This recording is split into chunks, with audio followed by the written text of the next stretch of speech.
Planetary magic is an ancient art, older than the grimoires that attempted to codify it, and older than the medieval systems that tried to discipline it.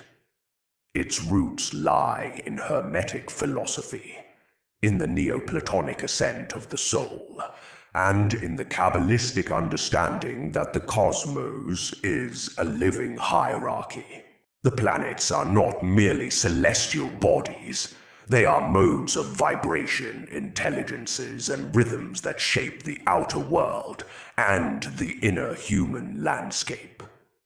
In the Hermetic Kabbalistic view, each planet corresponds to a sephirah, a facet of divine consciousness manifesting through form. Saturn corresponds to Binah, the great mother of form, the dark womb where boundaries are born. It is the silence that precedes speech. Jupiter is Chesed, the expansive gesture, the open hand, the principle of generosity and growth. It is the force that enlarges. Mars is Geburah, the blade that cuts, the force that purifies through severity, the necessary fire that separates the essential from the unnecessary. The sun is Tiferet, the radiant center, the harmonizing heart of the tree. Venus is Netzach, the pulse of desire and vitality.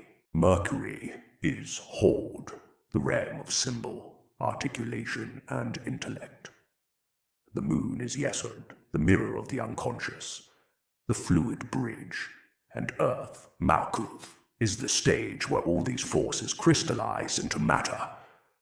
The medieval grimoires inherited this structure, naming it through ritual. The Heptameron organizes the days according to the planets, but beneath lies a Kabbalistic logic. Each day is a gate to an interior state. When the Heptameron speaks of the angels of Saturn or the winds of Mars, it translates Kabbalah into ritual language. Agrippa, in De Occulta Philosophia, states each planet possesses an intelligence and a spirit. The intelligence orders, the spirit is the raw force. The Picatrix presents planetary magic as a science of the imagination, the domain of Yesod, where inner images become outer events. When the practitioner creates a seal or talisman, they are shaping Yesod, the mirror where all forces reflect before descending into matter. To work with Saturn is not merely to handle lead or discipline. It is to enter Binah, the womb where the limitless becomes limit. Saturn is the boundary that allows anything to exist.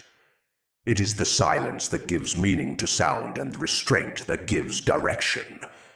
When Saturn is strong, the practitioner feels the gravity and density. They use it to seal decisions, cut excess, and harden the will. To work with Jupiter is to enter Chesed, the gesture that opens, the blessing that expands, the principle of abundance. Jupiter is the complement of Saturn. Where Saturn defines, Jupiter enlarges. Where Saturn restricts, Jupiter grants. The practitioner works with tin, deep blue, and expansive breath. Jupiter does not bring luck, it amplifies what already exists. To work with Mars is to enter Geburah, the sword that purifies, the fire that destroys stagnation. Mars is precision, not blind aggression. The blade opens the path as an internal gesture that reorganizes the psyche. Geburah prevents Chesed from becoming excess. The sun, Tiferet, is the center of the tree where all forces balance. To work with the sun is to work with identity and clarity. Gold is the symbol of consciousness illuminated. Solar magic reveals, strengthens, and unifies the axis of the practitioner. The moon, Yesod, is the mirror where everything reflects. It is the realm of dreams, intuition, and subtle purification.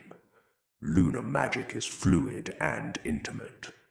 The moon cleanses and dissolves, acting as the guardian of the passage between worlds. Mercury, hard, is the symbol, the mind the articulation. It governs movement, negotiation, study, and adaptation. Mercurial magic is ideal for writing and learning. The practitioner works with quick gestures and shifting images. Venus, Netzach, is desire, attraction, and vitality. Venusian magic is gentle but potent, working with copper and green perfumes. Planetary magic works where Kabbalah, astrology, and imagination intersect. The practitioner manipulates themselves through the language of the cosmos.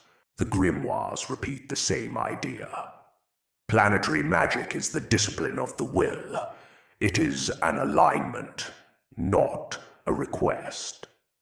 The practitioner becomes the axis between symbol and intention.